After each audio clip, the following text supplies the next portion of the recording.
Um, okay, so it's my wonderful pleasure and zchus to introduce our speaker for today. Rina Deutsch is a life coach and motivational speaker who helps people develop the mindset and self-worth to face challenges and experience more purpose, meaning, and joy in life.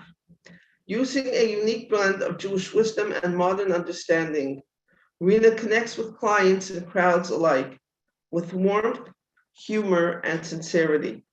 Rina lives with her husband, 5 children, and way too much laundry in Toronto. You can find her on Instagram at Rina Deutsch. Rina? Thank you so much, Rabbi Yagid, and thank you so much, Mrs. Greenberg, Naomi Greenberg, for giving me the opportunity to be here with you, women this morning. It's really such a zchus. So, family portraits are a really big thing nowadays. I remember when I first had children, we used to go to the Sears Portrait Studio in the mall like once every couple of years, for the milestone birthdays or, when there was a big simcha, that kind of thing. But now, Baruch Hashem, we're taking them a lot more often. It's become a really big thing. And they're usually taken outside with these beautiful backdrops of nature and families who are laughing and hugging each other. They're smiling, they're walking down the path, holding hands in the park, whatever it is. And okay, let's be honest, most of us know or go into those three really great, either social media worthy or, the shots that end up on our walls. Now, one of the favorite family photo sessions that I've ever done, it was in the park behind our house. We did it in October time. So the leaves on the trees were changing colors and the sun was just poking through the tops of the trees as it was setting. We were wearing great outfits, was, jean bottoms and yellow and white tops. It wasn't like super matchy, but it was just coordinated enough that it looks good. There was the bright green grass on the ground and everyone was actually in a pretty good mood, which was a big deal. There's one pose that the photographer had us sitting all in a row. My youngest son was on one side, next to him was my oldest son. Then there was me in the middle with my middle daughter on my lap. My husband with the youngest daughter was on his lap. He was next to me. And then my oldest daughter was on the other side of him. So just imagine all of us sitting in a row. Now, the picture that we have hung on the wall is Baruch Hashem. It's a beautiful picture. We are all looking at the camera. We're all smiling. And as far as anybody knows, we're a normal, happy family. But as you know, the photographers, when they take pictures, they just snap away very, very quickly. And in the proofs that she sent us, there was one picture that she caught that was actually a lot more indicative of who we are. So my younger son, who's all the way on this side, has his head turned and he's making some sort of crazy face because that's just kind of what he does. And my older son and my husband are like leaning out and looking at each other. Their eyes are locked like in a death stare. And my son is kind of looking at my husband like, oh, give me a break. And my husband's looking at my son like, whatever you're doing, you better stop it right now. Now, the daughter on my lap, she has one arm reached behind my head around my neck, and her other hand is holding the hand of my youngest daughter, who was about 15 months old at the time and was in the middle of running away from the entire photo session. I'm reaching out to get my daughter back, and my oldest daughter is just cracking up laughing at everything that's going on. The picture is chaotic, it's funny, it's a little challenging, and it's very real and honest. And it's kind of perfect because that's who we actually are. Family is everything. And by everything, I mean both the greatest source of joy and frustration. It's deeply fulfilling and totally draining. It gives us reason to live and also reason to want to run away from home every now and then. It's literally everything. Now, the bracha that we give to every young couple starting out on their married life is that they should be zocha to build a bayis ne'eman b'Yisrael. But even looking back at Yisrael himself, and his father before him and his father before him, we see that this proves to be much easier said than done. In fact, if we look at the entirety of Sefer Bereshis, we see this theme come up time and time again. The account of the creation of the world of Maisa Bereshis really only takes up 2 prakim, and the rest of Sefer Bereshis is all about relationships and families. And we see that none of them were really able to pull it off until all the way at the end of Sefer Bereshis with Ephraim and Menashe, but we'll get to that in a few minutes. Now we start out with Adam and Chava, who together brought death, hard work and labor pains into the world. So, that got things off on a really good foot. Then they raised two sons, Cain and Hevel, and the jealousy between the two of them caused one to kill the other and coined the most iconic line ever that really creative teens like to use when they don't want to take responsibility for watching their siblings. Am I my brother's keeper? Right? It's a little harder to get annoyed with your kids when they're actually quoting Tanakh as the reason that they're going out with their friends rather than staying home to babysit on a Motzei Shabbos. Then there are 10 generations between Adam and Noach, and it really doesn't say much about them. We don't know anything other than Vayilod Bani Muvanos, that they had sons and daughters, that they created families. And then there's Noach, and it's him and his family that are chosen to be saved out of everyone else in the entire world to restart civilization. And we see that also doesn't really work out so peachy. There's elder abuse, and two of his sons are actually kind of a little bit off because Ham and Yafes end up begetting Edom and Yavan. And it's really only Shem who follows in his father's way of walking humbly with Hashem. And then there's another 10 generations between Noach and Abraham. And again, the Torah tells us, Vayilod Bani Muvanos, that they had sons and daughters, they built families. And in one of the earliest glimpses that we get into their relationship, Abraham and Sarah, Abraham asks Sarah to lie to the Egyptian authorities and tell them that he is her brother. And that puts Sarah in actually a very, very vulnerable position with the Egyptian king. And we see that she is actually kidnapped by him. And then later on, Sarah offers Abraham her maidservant Hagar to marry and have a child with. And of course, she had very good intentions, but I feel like that gets a little bit awkward when she then turns to her maidservant and asks her to scrub the toilet while she's carrying her husband's child. So, okay, that's a little funky. And when Hagar does get pregnant, Sarah actually really gets angry at Abraham and accuses him of being the reason that she hasn't gotten pregnant because he's only praying for himself to have a baby and not for them to have a baby together. Few years pass, and Sarah insists that Abraham sends Yishmael out of the house, which was an understandable request given the potential for the negative influence on Yitzchak, but it still wasn't a simple thing for a parent. And when Abraham asks Hashem if he should do it, even though technically it's a simple yes or no question, the answer that Hashem gives him is listen to whatever she says. When it comes to family matters, Abraham, listen to her. She knows what she's talking about. Next, Abraham comes very close to sacrificing Yitzchak with Akedas Yitzchak. And again, I'm not saying chas v'shalom that he did the wrong thing. He was listening to Hashem, but it was definitely not the easiest thing that he ever had to do as a parent. And according to the most Mefarshim, the shock of actually hearing about Akedas Yitzchak is what brought on Sarah's death. Next, we have Yitzchak, who marries a girl sight unseen, and we don't actually hear much about them as a couple. And truthfully, we see the least interactions between Yitzchak and Rivka from all of the Avos and the Imahos. And we see that they do have children more quickly because Yitzchak prays on behalf of Rivka, which Rashi explains as them having davened in their own corners of the same room. And we don't really know that much else about them, but that's actually kind of heartwarming when you think about it. The two of them standing in the room together davening.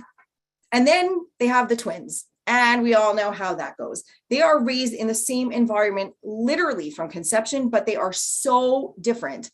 Yaakov is a model son, but Esav kind of invented the concept of off the derech. And to make things even more complex, we're told that his kibbud av va'em, Esav's kibbud av va'em, was off the charts. And there's something important in that for us to understand that there is something redeeming, valuable, beautiful, and special, even about the most challenging kid. Yaakov ends up buying the brach of the Bechor off Esav, and then he tricks his father at his mother's behest into giving him the bracha. And when Esav actually thinks about it and figures out what's going on, he gets really mad and decides that he wants to kill Yaakov. So Rivka tells Yaakov to run away. And with Yaakov out of the picture, Esav marries a local idol worshiping girl that he found on J-Date, and much to his father's chagrin. And when Yaakov arrives at his destination, he meets Rachel, who he falls in love with and wants to marry, but he ends up marrying her sister when their father switches them out under the chuppah. And not only that, he and Rachel totally saw this coming, and they came up with the signs in order to be able to prevent it, and she gave the signs over to Leah. Again, I'm not saying what she did was wrong, but it definitely makes for a very interesting family dynamic. Yaakov marries Rachel too, which I'm sure was not awkward at all. And then Leah starts popping out baby after baby, the first two of whom she literally names after the misery that she experiences in her marriage. And Rachel is barren. Rachel, who is desperate to be a mother herself, tells Yaakov to give her child or she's going to die. And his response to her isn't actually super warm and understanding, because he basically tells her that he has already had kids. So obviously Hashem is holding back from only her. And so, yeah, that's really easy to hear. So now Rachel gives Yaakov her handmaid, and then Leah gives Yaakov her handmaid. And now there are 4 wives in the mix. And really, that sounds like a dream come true. Rachel finally has a child, and then she dies in childbirth with her second child, which changes Yaakov forever. Now he has a whole gaggle of kids. He has 12 boys and 1 girl, and he's the first of the Avos who actually has all his kids buy into the family business, i.e. Yiddishkeit. He also has a very clear favorite in Yosef, who is Rachel's firstborn, and that causes so much jealousy between the boys and so much sibling rivalry that they sell Yosef into slavery to Egypt, and they lie to their father for 22 years, keeping up the charade that Yosef is dead. And each one of the boys suffers their own discontents over these years also. So next time you think that your family's got issues, just remember, you're not alone. Now, finally, Yosef marries Asnat, and they seem to figure out the special sauce. So in exile in Egypt, in a difficult environment with no Jewish schools and no sleepaway camps, they managed to raise 2 boys who have very strong Jewish values and no jealousy. Not only is there no jealousy, they're actually really proud of each other. Thank you, that's me. When Yaakov gives the brachos to them before he dies and he crosses his hands over, Menashe isn't jealous, and Ephraim doesn't rub it in Menashe's face. And this is why we give the bracha to our boys on Friday night, that they should be like Ephraim and Menashe, like the 2 brothers who not only followed in the ways of Hashem, but also got along. And we can learn 2 very important messages from all this family drama that unfolds in Sefer Bereshis. Number 1, we can learn about the primacy of the sanctity of the family. This is the place where Jewish wisdom and values are really passed down. Baruch Hashem, we are blessed with great schools and beautiful communities and all sorts of amazing things, but we need to be so careful not to outsource the Jewish education entirely, certainly not the values part of it. That is what they can get so much from us. And so our role modeling really needs to be spot on. If we want our kids to give tzedakah, we need to give tzedakah. If we want our kids to daven, we need to daven. If we want our kids to be empathetic, to be respectful, to be helpful, to be positive, to be involved in the community, we need to do those things too. It doesn't mean that they definitely will, but that's the best thing that we can do always, is to role model. And the second important lesson we can learn is that we can only do our best. We're not going to be able to do better than the people who actually talk to Hashem, like Adam and Noach and the Abos and the Imahos. And we see there, and I'm sure most of us already know for ourselves, kids get older and they have free choice and they're going to do what they're going to do. And it's not necessarily a reflection on us and our parenting. And the next time your kid does something and you think to yourself, I raised you better than that. You're right, you did. But they get to choose, even when those choices are not the ones that we would necessarily have them make. And think about it. Hashem allows that for each and every one of his children. Do we always choose what he wants us to? And if we do all our brothers and sisters? No. But he affords us all the choice. In fact, he actually gives us all of our kohos, all of our strengths and all of our abilities, even though sometimes we use them in ways that he doesn't want us to. And that's a lesson to each and every one of us as a parent. Children aren't a lump of clay that we're given to shape into whatever we want them to be. They are their own people with their own neshamos and their own tafkidim, and they need to make their own choices, despite those choices sometimes being very hard to watch. And we see this throughout Sefer Bereshis. We see that these families are really very complicated, and they're often messy puzzles, each piece having a purpose, but not always fitting in so neatly and easily. And there are 2 very distinct aspects, the Bayis Naaman puzzle, because on the one hand, there's the marriage, and on the other hand, there are the children.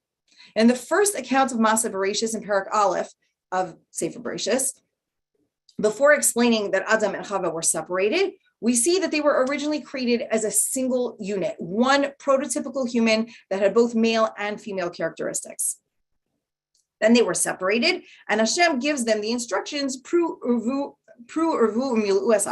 fruitful and multiply, and fill up the earth. So having children is a directive from Hashem. It's clearly a holy and praiseworthy endeavor and a goal in marriage if it's able to be fulfilled. And in Perek Beis, when we get a more detailed account of how Adam is created, it doesn't take long for Hashem to proclaim, Lo tov heyos Adam levado. It's not good for man or anyone really to be alone.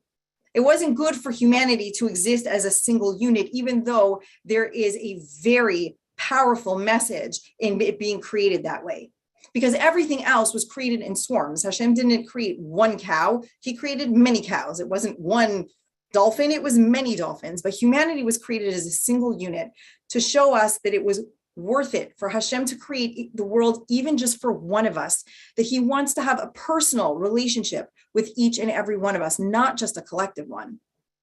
Now, after Chava is separated out from the original Adam, the Torah very clearly tells us that the goal is for man to be davak be'ishto, to cling to his wife and to strive to mentally, spiritually, emotionally, and physically come as close to that original oneness as is possible. Now, it's interesting to consider which one of these two aspects is the primary objective. Do we get married in order to not be alone and to become one, or do we get married to have children? And we see two different attitudes towards this question in our imahos, Leah and Rachel. Leah names her first three sons in direct correlation to her relationship with Yaakov Avinu. Reuven means Hashem has seen my suffering and now my husband will love me. Shimon means Hashem heard that I am unloved and gave me this one also. And Levi means this time my husband will accompany me because he'll become attached to me because I gave him three sons. The ikar here, the main thing, is the marriage. And that's what she is yearning for more than anything else in the world, Yaakov's love. Rachel, as we already discussed, tells Yaakov that she'll die if she doesn't have a child. And when Reuven brings back the dudaim, Rachel asks Leah to share them with her. Now, there are a lot of commentaries that say that she wanted the dudaim because they were a fertility aid, but others say that it was also because she so badly wanted to be a mother that she just wanted to know what it felt like to have a child bring home flowers for her. So which is it then? Is it the marriage? Is it the children? And honestly, it's a little bit of both. But how do we maintain both of them? Which came first, the chicken or the egg? Or which comes first, the chicken or the egg? Now, obviously, it's the chicken because otherwise the egg would be cold and then the chick wouldn't be able to hatch. It's actually not a bad way to think about it. The chicken comes first, but a big part of the chicken's role is to sit on the egg and to keep it warm. But the chicken has to be healthy and well taken care of in order to be able to do that.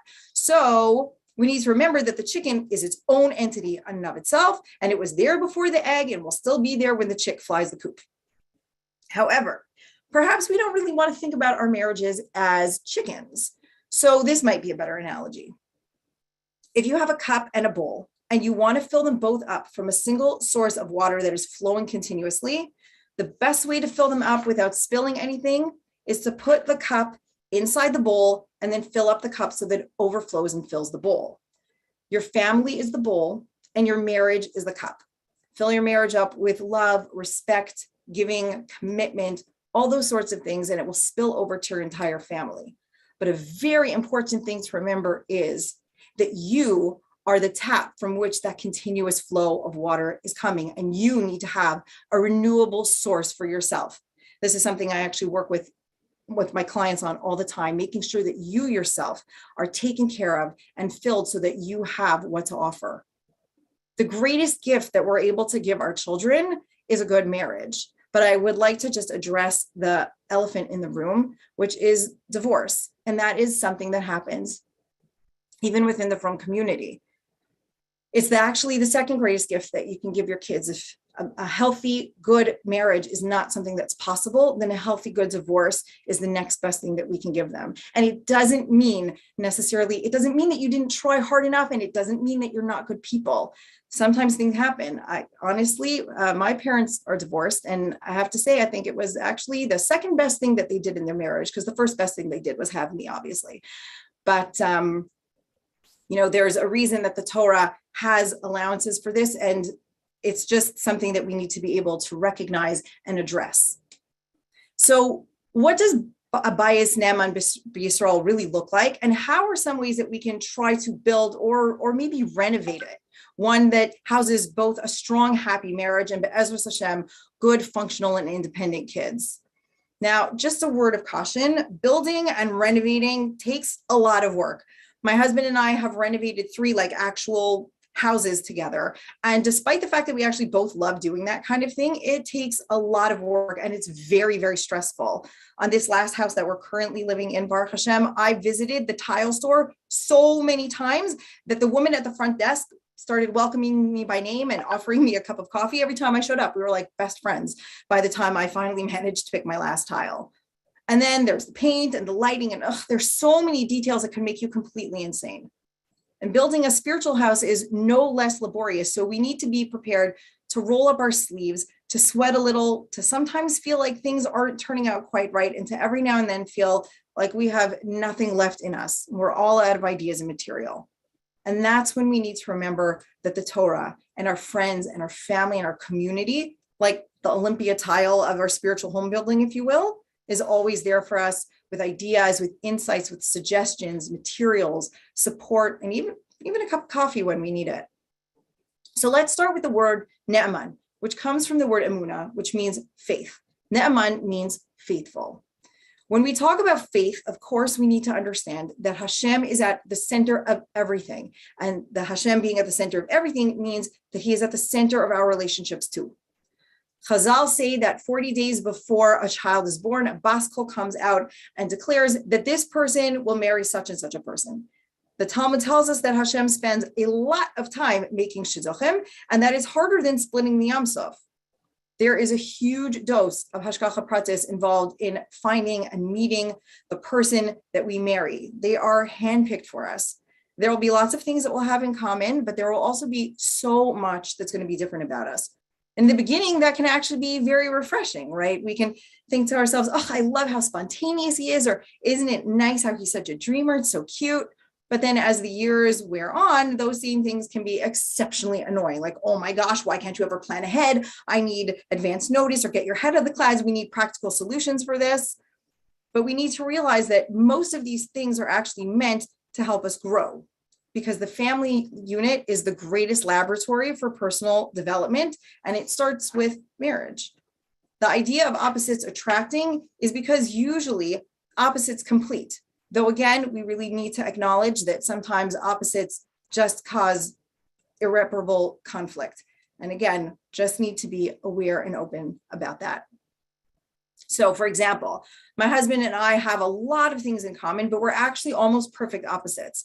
We went to Israel together, I guess it's 2 summers ago at this stage, for our anniversary. And it was just the way that trip ran was like just so us. My husband woke up a little bit before 6 every morning. He went downstairs to do his daf yomi and he davened, and he came back to the room to get changed. He went downstairs, he did poolside yoga. He went for breakfast. He read the news on his phone. He answered all his work emails. And then he came back upstairs to wake me up 3 hours later, just to make sure that I didn't miss the hotel breakfast, which I for sure would have done if he hadn't woken me up. He's super organized and really efficient, and I am basically the world's most talented procrastinator. He's on time for everything, which actually is not true. He wants to be on time for everything, but I'm always running late, so he's not. And it sounds cute and funny, and very often it is, but it can also be so exceptionally frustrating when we lose sight of the fact that these things are supposed to help us grow and develop. Maybe he needs to learn to develop patience, and maybe I need to learn to develop time management skills. And by maybe, I mean, absolutely I do.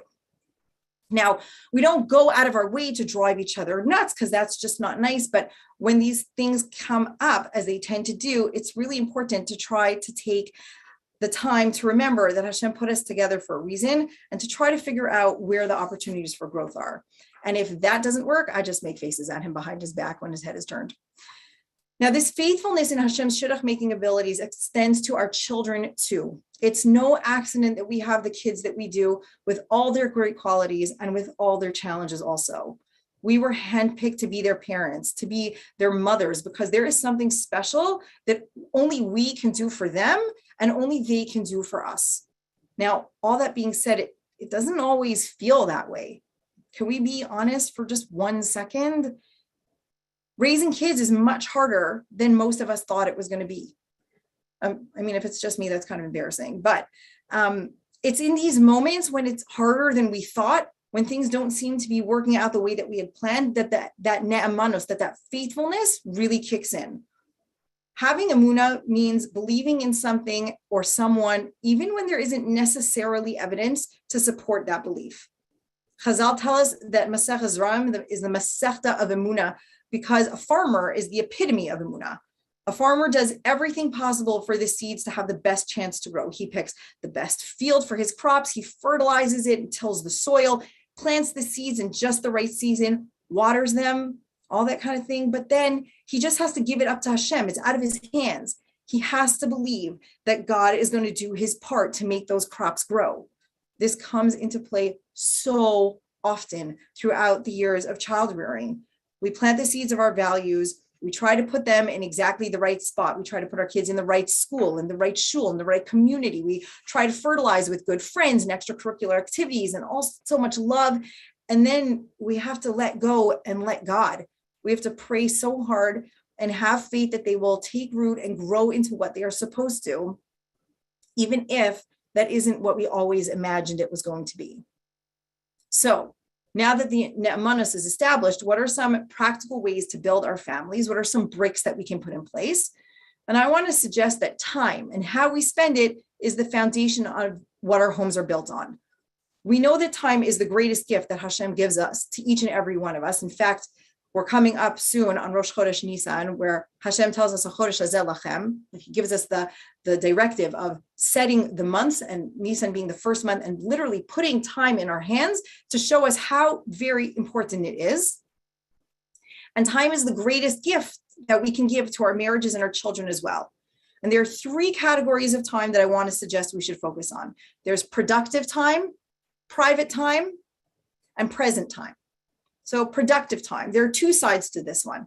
Firstly, do stuff together, whatever it is, accomplish things as a couple, accomplish things as a family, whether it's playing a game or doing a puzzle, volunteering together, cooking, folding laundry, do an escape room, anything where you work together towards a common goal. Because the fun stuff is obviously going to be fun, but the less fun stuff will be funner because you're doing it together, and it will also afford opportunities for conversations. It will make the different members of the family feel like they're empowered as individuals and solidify the feeling of being a contributing member of the collective as well, which is very powerful. It develops problem solving and communication skills. It builds fun, sometimes silly, and very often really meaningful memories, which is so special. And the other side of productive time is realizing that every moment can be a teachable or learnable moment from both sides.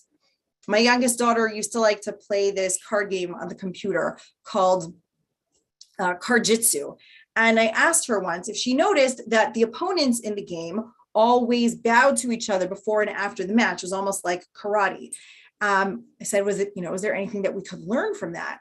And we discussed it and we said, well, we need to show respect to everyone, even to the people that we feel like we're against. And it was an awesome opportunity for the two of us to learn a lesson together. We have so many opportunities to impart our values to our kids at every moment without being preachy or annoying, because when we're like that, it doesn't really get in anyway. When these things become a part of everyday conversation and interaction, they have the greatest potential to have a real impact. There's a pasuk in Mishlei that says, "Shema b'ni musar avicha v'al titosh toras imecha." Listen, my son, to your father's instructions, and don't forget your mother's teachings. Very often, the way of the father is to give instructions, the do's and do nots of life, and the mitzvos. That's typically how the men work. But the way of the mother is to give over the heart and the soul of it, the meaning and the beauty. So the father will say, after the Shabbos candles are lit, you're not allowed to do malacha anymore for 25 hours. Whereas the mother might say something like, come, let's light the candles together. We'll greet the Shabbos queen. We'll spend the next 25 hours together and make it something beautiful and emotional. Just don't underestimate our ability as mothers to help shape our children's attitudes towards Torah and mitzvos in life by showing them our own positive and loving one. And again, there's the potential to shape, but they're not necessarily going to take everything that we say and do it all exactly the same way. So that's productive time. Private time is about carving out private moments with our spouses and our children.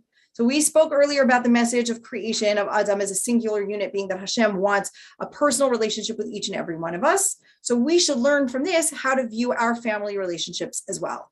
We're meant for sure to have a collective relationship as a family, but also personal ones. It's important to try to make one-on-one time, both with each of our kids, to really get to know them as individuals outside of the family dynamic. So maybe it's stopping at a coffee shop for a muffin and a drink for 20 minutes once or twice, every week or two. Or maybe it's an afternoon at the mall or a hockey or a baseball game, but sharing private moments and taking an interest in what our children do as individuals makes space and time for sharing and bonding that doesn't happen the same way in a group setting. And private time is really important for our marriages too, because before our children showed up on the scene, it was just the two of us. And Be'ezras Hashem, one day, once the children are, out of the house, it will be just the two of us again. And wouldn't it be nice if we, when that happened, we turned to our husband and aren't like, oh my gosh, who are you? We still knew who they were. Private time, private conversations, private moments that have nothing to do with the kids, that have only to do with the two of you and your relationship, are really very important. And Leigh Imenu, I'm pretty sure, would concur with that. Now, finally, present time. And this is something that I feel like a lot of us struggle with these days, myself very much included, because we can be in the same room with people for hours and yet be on an entirely different planet, whether it's, our phones, cute cat videos, amazing WhatsApp groups where we're sharing Torah, all sorts of wonderful things. Or sometimes it's just our regular busyness and worries and just things that are going on in our heads. We can be, our bodies can be in one place and our minds can be somewhere else completely. I have a friend who lives in Seattle and works in Kirov, and she hosted a Friday night dinner once, and they went around the table and everyone had to talk about their favorite vacation. And she said that one man at the table said that his favorite vacation was in Hawaii, and he thought the best part about it was when they went scuba diving because nobody had a phone in their hand. That one kind of like kicks you in the kishkas. There's a study out of Columbia University that shows that the more often a family sits down for a meal together, the less likely the kids are to smoke, drink, or do drugs. Of course, it's not a magic bullet. And so many of us try so hard and things still don't necessarily go to plan, but this is what this study from Columbia University says. And Brian Tracy, a non-Jewish motivational speaker and self-development author of over 15 books on how to maximize your life, says in his book called Eat That Frog, that to get the most out of our lives and relationships, we should resolve to take one day a week where we don't touch our phones or computers or engage in any sort of social media or anything like that. Now, clearly Hashem already thought about that, and we have Shabbos, which is our 25-hour oasis in our week. And it's really, really great to disconnect, but we need to make sure that we're doing it in order to connect to what is actually important, that we make Shabbos a day of really meaningful interactions with our families, for thoughtful conversations, that we hang out, as much as possible around the table, we give over Divrei Torah, we make sure to take real interest in each other. The family table is actually where the magic happens. It's where we informally and potentially indelibly impress our Jewish values and wisdom onto the next generation. And while Tuesday night is great, and it will never have the time of Shabbos, the more often that we're able to sit down with our families without our phones, without distractions, the better it is. And the further it's going to go to build our homes and strengthens our relationships. Again, of course, there's no such thing as the magic potion that works for everyone and all the time. But these are ideas of things that we can do. We can at least try. The family puzzle can seem very daunting. It's one to put together with so many intricate pieces, and they all need to fit in just so. It can be really complicated. And we see throughout Jewish history that the ideal family has proven to be really challenging to achieve. But we also know that it's a challenge worth undertaking. We can take solace in knowing that we're not alone in our bias and blunders at all, if we have them. And we can also take chizuk from the fact that we can only do our best, and Hashem will take care of everything else, be'emunah. If we can work on spending some productive, some private, and some present times with the members of our families, and then daven that the seeds planted in those times grow to their full potential, whatever that may be, we'll have done the best that we can, and that's really all we can do. So may we all be zocheh to see the fruits of these labors of love, and may we all be zocheh to build or renovate our Bayis Ne'eman B'Yisrael. Thank you so much.